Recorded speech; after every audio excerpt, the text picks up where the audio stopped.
I never thought the moment my family began to fall apart would start with a school dance. Not an argument, not an affair, not betrayal in the way people usually imagine. It started with a phone call I wasn't supposed to receive. Rebecca, my husband's close friend, called me one afternoon, cheerful and casual, asking if we wanted to coordinate corsages and photos for the kids' formal date. I remember standing in my kitchen, phone pressed to my ear, staring at the sink like it had suddenly stopped making sense. "What date?" I asked. There was a pause on the line, a small one, just long enough to make my stomach tighten. "For Charlotte and Liam," Rebecca said.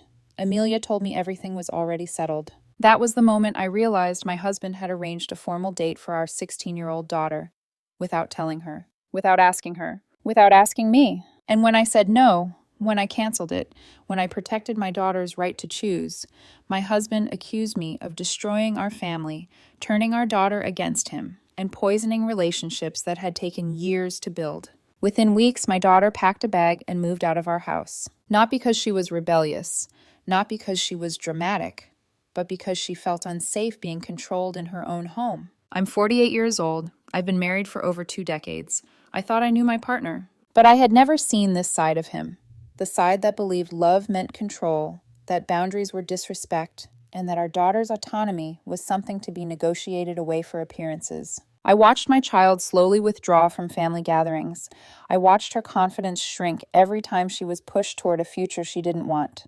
I watched my marriage crack under accusations I never thought would be thrown at me. And the most painful part? Both teenagers, the ones being forced together, had already made their feelings clear. Neither of them wanted this. Yet the adults kept pushing. By the time the truth finally surfaced, it wasn't just about a dance anymore. It was about power, control, and whether a parent's vision mattered more than a child's voice. This is the story of how I chose my daughter, and how that choice nearly cost me my family. I used to believe our family was one of the steady ones. Not perfect, no family is, but steady enough that I could predict the rhythm of our days. School mornings with 2 identical lunchboxes on the counter. Weekend grocery runs. The familiar sound of my husband's keys landing in the ceramic bowl by the door. The kind of life that isn't glamorous, but feels safe. My name is Mika. I'm 48 and I've been married to Amelia, my husband, for 22 years. We have twin daughters, Charlotte and Sophia, both 16. Charlotte is the kind of girl who looks people in the eyes when she speaks. Not aggressive, not rude, just clear. She thinks before she talks. She plays violin, sits in the school orchestra, and carries herself like she's already planning her future. When she's happy, it's quiet joy. A small smile, a soft laugh, a relaxed shoulder I didn't even realize had been tense. Sophia is different. She's more social, more fluid. She feels the temperature of a room before she enters it. If Charlotte is a straight line, Sophia is water, adapting, avoiding conflict when she can, and disappearing when she can't. And my husband, Amelia, he's always been the kind of man who believes he knows what's best. Not in an openly cruel way, more like a calm certainty that can become dangerous when it refuses to listen. He's 45. He's been a solid provider, present in the way many husbands are present. Physically there, involved enough to claim authority, but not always emotionally tuned in to the smaller changes that happen under the surface. The little shifts in a teenager's expression. The way silence can mean I'm drowning and not just I'm tired. 3 years ago, everything still felt normal. And then Rebecca moved back into town. Rebecca was Amelia's best friend from college. They hadn't been close for years, but when Rebecca's family relocated for her husband's job transfer, it felt like the universe had handed Amelia a gift. Friendship restored, history revived, an instant social circle. Rebecca came with her full life neatly packaged. Her husband David in finance, the warm smile at neighborhood gatherings, the holiday card polish, and 2 sons, Noah 18 and Liam 16. Liam was fine. That was honestly my first impression. Not a bad kid, polite enough, quiet, a little guarded. He played guitar, was in a band, and had good grades. The kind of boy parents love on paper because the paper says safe choice. At first, the comments were so light I didn't even register them as a problem. Charlotte and Liam would make such a cute couple. They're both honor students. Imagine their future.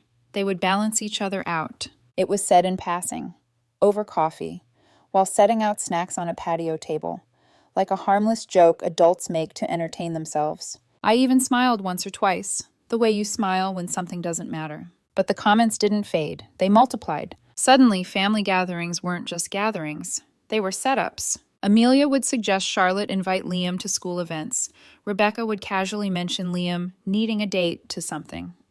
Activities were chosen with eerie precision, games that paired them together, seating arrangements that put them side by side, conversations steered toward shared interests. I started noticing Charlotte's body language before she said anything. Her polite smile that didn't reach her eyes, her fingers tightening around her cup, the way she'd glance at me, quick, almost invisible, like she was asking, "Are you seeing this too?" And then, about 6 months after it began, she finally came to me when the house was quiet and Sophia was upstairs. "Mom," she said, voice low, controlled, "I'm not interested in Liam at all, and it's getting uncomfortable." I remember how carefully she said it, like she was afraid any stronger emotion would be used against her.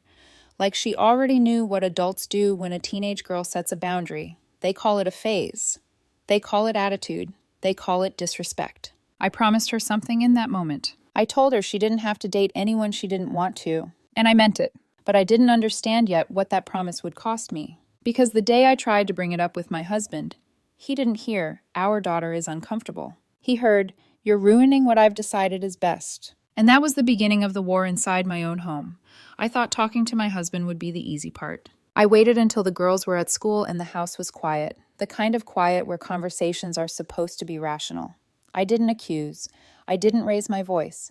I chose my words carefully, the way women learn to do when they want to be heard without being dismissed. "Charlotte told me she's uncomfortable," I said. "She doesn't want to date Liam. I think we should stop pushing it." Amelia barely looked up from his phone. He smiled in that indulgent way that immediately told me he hadn't taken a single word seriously. "She's just shy," he said. "Teenage girls don't always know what they want." That sentence landed heavier than I expected. Not because it was loud, but because it erased Charlotte completely. I told him she'd been clear, that this wasn't confusion or nerves, that she felt pressured. I reminded him how articulate Charlotte was, how she'd always been thoughtful about her decisions. Amelia waved it off. "She needs encouragement," he said. "That's what parents are for." That was the first time I realized we weren't having the same conversation. To me, encouragement meant support. To him, it meant steering, firmly. From that point on, the tension didn't explode. It thickened. Every time Rebecca's family was invited over, Amelia became deliberate. He'd announce plans without checking with Charlotte. He'd praise Liam in front of her, his manners, his grades, his potential.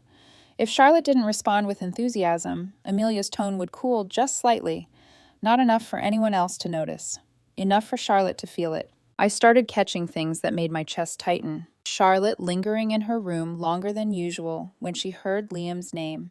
Sophia quietly slipping out to a friend's house before gatherings. The way Charlotte's laughter softened, became measured, like she was rationing joy.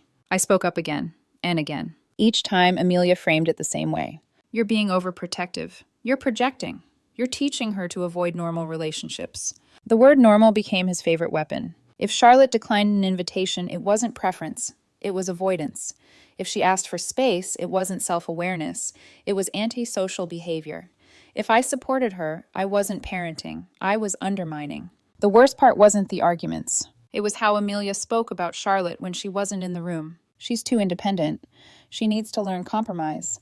She'll regret being this picky." I'd look at him and wonder when our daughter had turned into a problem to be managed instead of a person to be understood. Spring came, and with it, the school's annual formal. Amelia volunteered to help with decorations. Rebecca joined the committee. I didn't think much of it at first, until Amelia came home one evening, smiling like a decision had already been made. "I told Rebecca that Charlotte would love to go with Liam," he said casually. I felt my stomach drop. "You asked Charlotte?" I said. He frowned. "Not yet. I'll tell her tonight." When Charlotte found out, she didn't yell. She didn't cry. She did something far more dangerous. She went quiet. Her shoulders pulled in. Her voice stayed steady as she said, "I don't want to go with him." Amelia's patience evaporated. He lectured her about manners, about gratitude, about how Rebecca had already told Liam she was interested, about embarrassment, about obligation. Charlotte listened. Then she said no again. That was when Amelia turned to me. "This is because of you," he said. "You've put this idea in her head."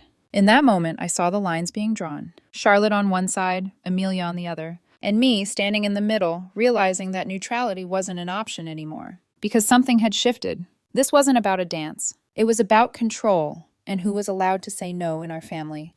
The night everything broke didn't come with screaming or slammed doors. It came quietly, wrapped in certainty. After Charlotte said no to the formal, Adrian, my husband, didn't argue right away. He went still.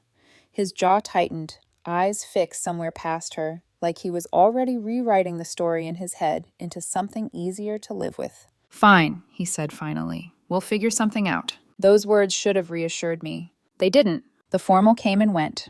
Charlotte went with her friends, wore a simple dress she loved, laughed in the way she used to before every interaction felt loaded. Liam went with a girl from his band. By every objective measure, the night passed without incident. But Adrian didn't let it go. For weeks afterward, he was cold in a way that never quite crossed into cruelty, but lived close enough to it that the air felt sharp. He made comments when Charlotte wasn't looking, little observations disguised as concern. She missed an opportunity. Some girls would be grateful. She's closing doors she doesn't even see yet. I pushed back every time. And every time, Adrian framed me as the problem. You're teaching her to run from discomfort, he said one night. You're turning her against me. You care more about her feelings than our family relationships. Summer only made it worse. Barbecues, pool parties, invitations layered with expectations. Adrian and Rebecca choreographed every gathering with the same quiet precision, games that paired Charlotte and Liam together, conversations nudged toward shared interests, compliments offered like bait. Charlotte started disappearing. She'd make plans elsewhere. She'd volunteer to help friends. She'd claim homework, rehearsals, headaches. None of it dramatic, all of it intentional. Adrian saw it as rebellion. I saw it as survival. The breaking point came in August, when Rebecca invited us to join her family at a lake house for a long weekend. Adrian accepted without asking anyone. When Charlotte found out, she didn't even pretend this time. I'm not going, she said. Adrian exploded. He accused her of being selfish, of ruining family bonding, of embarrassing him in front of his closest friend. He said she was being influenced by me to reject everything he suggested. I told him to stop. I told him Charlotte was 16, not a pawn, that she didn't owe anyone romantic availability, that forcing her into situations she'd already said no to wasn't parenting. It was pressure. Adrian looked at me like I'd betrayed him. If you keep this up, he said, you're going to destroy our marriage. The lake trip didn't happen for Charlotte. Adrian went alone. When he came back, the house felt different, like something fragile had been cracked, and no one wanted to acknowledge the sound. School started again in September, and with it, the subtle punishments. Adrian praised other teenagers in our social circle, girls who were dating, girls who were open, girls who were easygoing. He compared without using names. He didn't have to. Charlotte noticed. One night she asked me, quietly, am I doing something wrong? I told her no. I told her to trust herself. That was the night I realized I was choosing sides, and I wasn't sorry. Then came Rebecca's birthday party. I encouraged Charlotte to go. I thought maybe, just maybe, if she showed up, stayed polite, didn't make waves, the pressure would ease. I was wrong. All night, Adrian and Rebecca maneuvered her. Conversations, seating, smiles that didn't quite reach their eyes. Liam, to his credit, seemed confused more than anything else, friendly, distracted, unaware of the narrative being written around him. Near the end of the night, Rebecca stood up to make a toast. She talked about friendship, about history, about how wonderful it was to see the next generation forming connections. Then she said Charlotte's name. She said Liam's. She smiled at them like a promise had already been fulfilled. Charlotte stood up before the applause finished. She didn't yell. She didn't cry. She walked out. The drive home was silent. The next morning, Adrian demanded she apologize. When Charlotte refused, saying she was tired of being put on display, Adrian turned on me. You're destroying our relationships, he said. You're teaching her to disrespect adults. You're tearing this family apart. And then, like a blade slid carefully between my ribs, he said, you've turned our daughter against me. That was the moment I knew. This was no longer about a dance, or a boy, or even parenting styles. It was about control. And Adrian was willing to sacrifice our daughter's sense of safety to keep it. After the party, our house didn't erupt. It froze. No shouting, no dramatic confrontations, just a thick, suffocating stillness that settled into every corner like dust no one wanted to disturb. Charlotte stopped lingering in shared spaces. She moved through the house carefully, like someone navigating a room filled with invisible tripwires. She answered Adrian politely, briefly, and only when necessary. She stopped sharing stories about school, about orchestra, about friends. The lightness she used to carry so naturally dimmed into something cautious and contained. Sophia noticed too. She started staying out later, spending more time at friends' houses, making herself scarce before gatherings even had the chance to become uncomfortable. She didn't say anything outright, but I saw it in the way she watched her sister, eyes sharp with worry, learning early how to read tension and avoid it. Adrian, on the other hand, hardened. He framed everything as a failure of respect, of gratitude, of family loyalty. He spoke about Charlotte like she was deliberately choosing conflict instead of self-protection. "She's becoming antisocial," he said one night as we cleaned the kitchen in silence. "She's rude," another time. "She's shutting people out on purpose." I tried to slow him down. I told him Charlotte wasn't acting out. She was reacting. That she had been clear and consistent for months. That being pushed over and over had consequences. He didn't hear me. Instead, he turned inward and then outward, redirecting his frustration toward me. "You always take her side," he said. "You never challenge her. You're teaching her that feelings matter more than responsibility." I asked him what responsibility a 16-year-old had to a relationship she never agreed to. He didn't answer. The day after Rebecca's party, Adrian told me he planned to call her and apologize for Charlotte. I felt something in my chest snap. "No," I said. "You don't get to apologize for her. She didn't do anything wrong." He looked at me like I'd spoken a foreign language. "She embarrassed everyone," he said. "That needs to be addressed." "She removed herself from an uncomfortable situation," I replied. "That's not embarrassment. That's self-respect." That word, self-respect, seemed to irritate him more than anything else. Charlotte overheard part of that conversation from the hallway. Later that night, she knocked on my bedroom door. "Mom," she said quietly, "if I had just gone along with it, would things be better?" The question broke something open inside me. I told her the truth. I told her that peace bought by silence isn't peace at all. That consent matters, even when adults pretend it doesn't. That she was allowed to trust her own instincts, even when they made other people uncomfortable. She nodded, eyes shining, but she didn't cry. Instead, she said something that stayed with me. "I feel like I'm being watched all the time." That was when I realized the damage wasn't just emotional, it was physiological.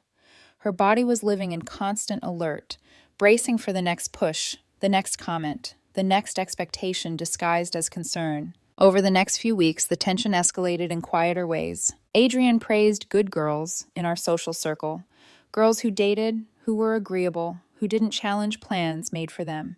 He commented on Charlotte's clothes, her tone, her choices, always subtle, always deniable. Charlotte began spending more nights at friends' houses. Adrian saw defiance. I saw a girl carving out oxygen wherever she could find it. One evening, after the girls had gone to bed, I sat across from Adrian at the dining table and asked him a question I should have asked much earlier. "Why is this so important to you?" He hesitated. Then he said something that landed heavier than all the accusations combined.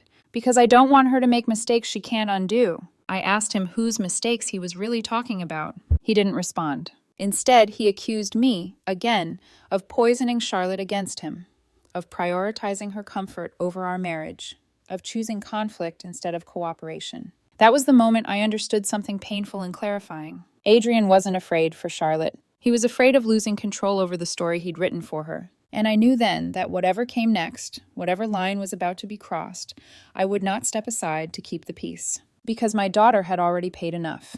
If the weeks after the party were quiet, the escalation that followed was anything but. It started with a phone call I wasn't meant to receive. Rebecca called me one afternoon while I was folding laundry, her voice polite but edged with confusion. She mentioned holiday planning, how it might be nice to coordinate activities that would give Charlotte and Liam more time together. She listed ideas Adrian had apparently suggested. Specific ones, detailed ones. My hands stilled around a towel. I told Rebecca carefully that Charlotte had already said she wasn't interested in dating Liam, that Adrian hadn't spoken for her or for me. There was a pause, then Rebecca sighed. "That's not how Adrian explained it," she said. "He made it sound like Charlotte was just nervous." Before I could respond, Rebecca added something that shifted the ground beneath my feet. "Also, Liam hasn't actually said he wants to date Charlotte." I sat down hard on the edge of the bed. Rebecca explained that Liam thought Charlotte was nice, that he'd never asked her out, that the idea of them as a couple had come entirely from the adults, from her, from Adrian. Neither teenager had chosen this. Both had been maneuvered. That night, I confronted Adrian. He didn't deny the call. I was trying to smooth things over, he said. Rebecca was hurt. I told him what Rebecca had said about Liam, about how neither child wanted this. Adrian dismissed it instantly. Teenage boys don't always know what they want, he said. They need confidence, guidance. The word again, guidance. I asked him why he was so invested in this one specific outcome. He finally said the quiet part out loud. Rebecca is my closest friend, he said.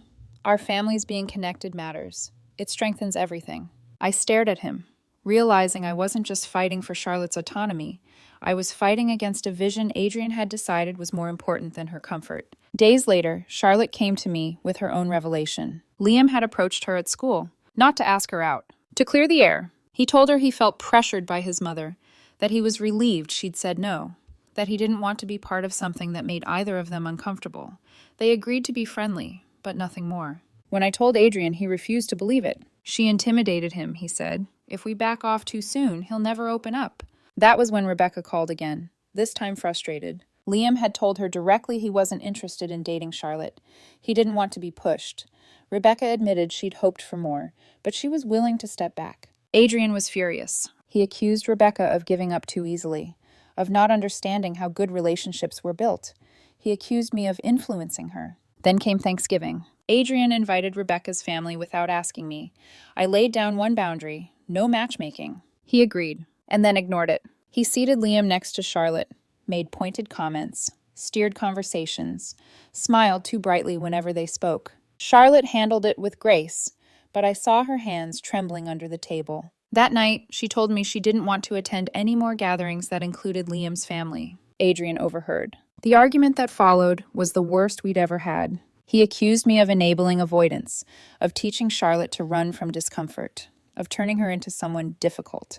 I told him he was prioritizing his image over his daughter's well-being. He said I was tearing the family apart. The next escalation came quietly and cruelly. 2 weeks later, Rebecca called me again. This time she was excited. She asked about transportation for the winter formal, about corsages, about photos. I felt cold all over. Adrian had arranged a formal date for Charlotte and Liam, without asking her, without telling me. When I confronted him, he didn't apologize. She needs to be pushed, he said. Once she's there, she'll realize it's fine. I told him to cancel it. He refused. When Charlotte got home, I told her first. She looked betrayed, then resolute. She called Liam and apologized. He told her his mother had said Charlotte was excited. He said he'd tell Rebecca the truth. That evening, Adrian walked into a house that had already chosen a side. Charlotte refused to go. I supported her. Adrian exploded. He accused me of destroying friendships, of sabotaging our marriage, of raising an ungrateful daughter. Charlotte packed a bag and left for the weekend. As I watched her go, I understood something with painful clarity. This wasn't about guidance anymore. It was about control. And Adrian had crossed a line he couldn't uncross. The house felt wrong without Charlotte. Not quiet, hollow. Her shoes were still by the door. Her violin case leaned against the wall where she always left it after practice. Her mug sat in the sink, half rinsed, like she'd be back in a few minutes. But she wasn't. She was staying with her grandmother, needing space from the place that was supposed to feel safest. Adrian walked through the house like a ghost. He didn't rage anymore. He didn't argue. He sank into something colder, resentment wrapped in righteousness. She's punishing me, he said one night, staring at the television without really watching it. She's been turned against me. I wanted to scream that she was protecting herself. Instead, I asked him when he'd last asked Charlotte how she felt, without correcting her, without reframing her feelings into something more convenient. He didn't answer. I spent that week walking a thin line between my daughter and my marriage. Charlotte called me every night. Her voice sounded lighter at her grandmother's, relieved in a way that hurt to hear. She talked about homework, about Marcus from debate club, about sleeping without feeling tense. Adrian interpreted her calm as betrayal. She's happier there, he said bitterly. That tells you everything. It did, just not what he thought. Sophia barely spoke at dinner anymore. She watched us with wide, cautious eyes, learning lessons she shouldn't have to learn at 16. How silence can be a survival strategy. How love can become conditional. And I felt split in two. I'd built a life with Adrian. 22 years. Shared memories. Shared responsibilities. A shared belief, once, that we were raising our children together. Now I realized we had very different definitions of together. The darkest moment came when Adrian crossed one final line. He contacted Marcus's mother, without telling Charlotte, without telling me. He framed it as getting to know the family. Charlotte found out through Marcus. She was humiliated. When she confronted Adrian, he defended himself. "Responsible parents communicate," he said. "I was doing my job." Charlotte's voice shook when she answered. "You were controlling me." That word landed hard. Adrian accused her of disrespect, of secrecy, of ingratitude. He accused me of poisoning her mind. That night, Charlotte made her decision. She asked to live with her grandmother during the school year. Not forever, just long enough to breathe. Adrian broke. He cried. He said she was punishing him for caring, that she was tearing the family apart, that she'd regret this distance. I supported her anyway, and that was the loneliest moment of my life, because I knew, deep down, that this choice would cost me something I might never get back. The night Charlotte left with her overnight bag, Sophia hugged her in the driveway and whispered something I couldn't hear. Adrian stood on the porch, arms crossed, staring at the ground. The car pulled away. The door closed, and I stood in the silence, realizing something painful and freeing at the same time. I had chosen my daughter, not because she was easier, not because she was perfect, but because she was right. And now, whatever came next, reconciliation or rupture, I would face it knowing I hadn't abandoned her the way I once promised I never would. That night, alone in my bedroom, I finally admitted the truth I'd been avoiding. This wasn't a parenting disagreement. It was a fundamental difference in values. And the man I'd built my life with might never understand why consent mattered more than control. The space Charlotte created did something none of our arguments ever had. It forced the truth into the open. Without Charlotte in the house, Adrian had no one left to manage, correct, or guide. The energy he'd spent controlling her had nowhere to go, and what remained was raw, unfiltered. It started with a phone call from Jessica, Adrian's sister. I hadn't called her looking for allies. I called her because I needed context. I needed to understand why my husband couldn't hear the word no without treating it like a challenge. Jessica listened quietly as I explained everything. The pressure, the formal, the calls behind our backs, Charlotte leaving. When I finished, she exhaled slowly. "This isn't new," she said. Then she told me something Adrian had never shared. When Adrian was 17, his mother had arranged his first serious relationship. He hadn't wanted it. He'd resisted at first. But eventually, he'd gone along with it, because fighting felt harder than complying. The relationship lasted 2 years. It ended badly. The girl cheated on him. Adrian's mother blamed him. She told him he hadn't tried hard enough, and that he should have been more accommodating. That if he'd listened to her guidance, things would have turned out differently. Jessica said Adrian had internalized that lesson, that parents knew best, that resistance meant immaturity, that discomfort was something to push through for the sake of stability. "He thinks he's protecting Charlotte," Jessica said, "but really, he's repeating what was done to him." Understanding didn't equal forgiveness, but it changed how I saw the battlefield. When Charlotte came home for the weekend, I told her the truth. She listened, arms crossed, eyes steady. "So he's projecting," she said. "Yes." "That explains it," she replied. "But it doesn't excuse it." She was right. Charlotte asked to talk to Adrian, with me present. The conversation was careful at first. Charlotte explained, clearly and calmly, that she wasn't interested in Liam, that she felt pressured, that having her personal life discussed with other adults without her consent was humiliating. She said she felt controlled. Adrian became defensive immediately. "I was trying to help," he said. "You're too young to understand the long-term consequences." Charlotte didn't raise her voice. "Being involved isn't the same as deciding for me," she said. "And when you don't listen, I stop trusting you." That sentence landed. For the first time, Adrian didn't interrupt. He didn't apologize, not fully, but something shifted. The certainty cracked. Then Rebecca stepped back. She called me directly and said she was done pushing anything. Liam had been clear. She wanted to respect her son's boundaries. Adrian was furious, but for the first time, he was alone in that anger. There was no social reinforcement left, no friend validating the pressure, no narrative to hide behind. Charlotte started dating Marcus. Not to make a point, not to rebel, because she wanted to. She didn't tell Adrian at first. She told me. When Adrian found out, by accident, at a school basketball game, he reacted exactly the way Charlotte had feared. He criticized, compared, questioned. And that was the final confirmation Charlotte needed. Adrian contacted Marcus's mother. That was the moment Charlotte stopped trying to negotiate. She moved out. The arrangement was temporary, but the message was permanent. And for the first time, Adrian had to sit with the consequences of his choices. Not accusations, not arguments. Distance. That distance did what years of conversations hadn't. It forced reflection. 6 weeks later, Adrian wrote Charlotte a letter. Not a text, not a speech. A letter. He apologized, not for caring, but for controlling. He acknowledged that Charlotte had the right to choose her own relationships, that his fear had driven his actions, that he'd crossed boundaries. He asked, not demanded, that she consider coming home when she felt ready. Charlotte thanked him for the letter. And then she said no. Not forever. Just not yet. That was the turning point. Because for the first time, no was accepted. And that changed everything. The fallout didn't arrive all at once. It came in quiet realizations, in changed routines, in the slow, uncomfortable understanding that things could never return to the way they were, and that maybe they shouldn't. Charlotte stayed with her grandmother during the week and came home on weekends. At first, those weekends were stiff and careful. She moved through the house like a guest, polite but guarded. Adrian tried too hard. He brought books he thought she'd like, asked too many questions, praised everything she did. I watched him, this man who once spoke with absolute certainty, now second-guessing every sentence before it left his mouth. Sophia warmed to Charlotte's return instantly.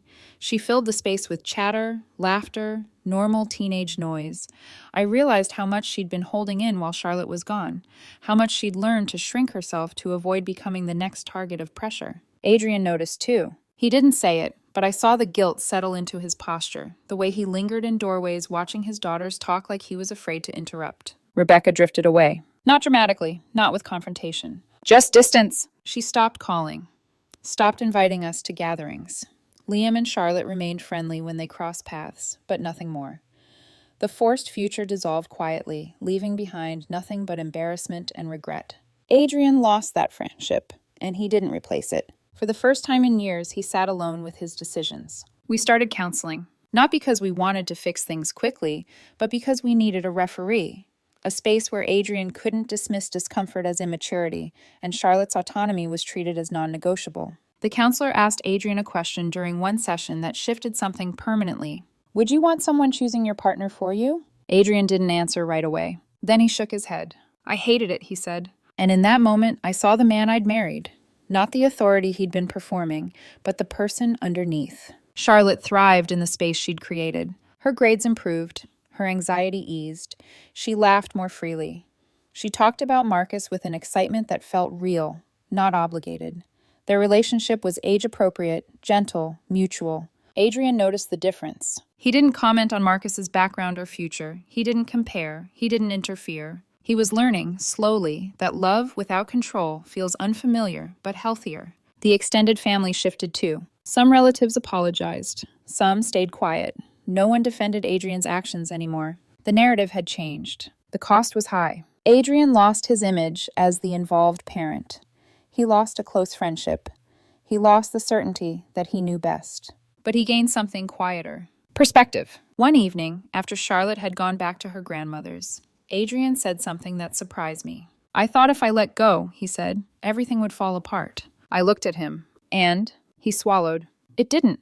We weren't healed. Trust doesn't rebuild on apologies alone. But the pressure was gone. The house breathed again. Charlotte told me she planned to come home full-time in the fall, if things stayed the way they were. That if mattered. Adrian understood that now. He didn't demand reassurance. He didn't ask for timelines. He waited. And that waiting, the respect of it, was the real consequence. Not punishment. Growth. Charlotte didn't come home all at once. She tested the space first. Weekends that stretched a little longer, dinners that felt less guarded, laughter that didn't cut off when Adrian entered the room. Trust, I learned, isn't rebuilt with grand gestures.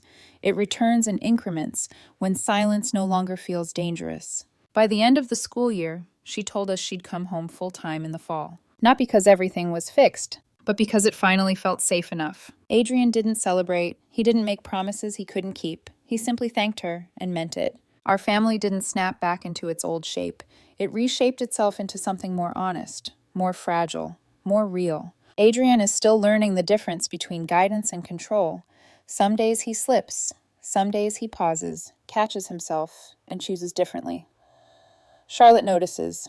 She doesn't forget, but she acknowledges effort when it's genuine. Sophia is lighter now, less watchful. She jokes again. She takes up space. And me? I learned that protecting your child doesn't always look like standing in front of them with your arms out. Sometimes it looks like standing beside them and refusing to move when someone tries to push them forward for the wrong reasons. I also learned that good intentions don't excuse harm. That love without consent isn't love, it's fear dressed up as concern. Charlotte is thriving, not because her future was carefully engineered, but because she was trusted to choose it herself. And Adrian is learning that the greatest influence a parent can have doesn't come from shaping outcomes, but from honoring boundaries. We didn't lose our family. We lost the illusion that control keeps people close. What keeps them close is respect. That's the lesson I'll carry with me, long after the dance dresses are gone, long after teenage relationships fade into memory. Our children don't need perfect parents. They need parents who listen.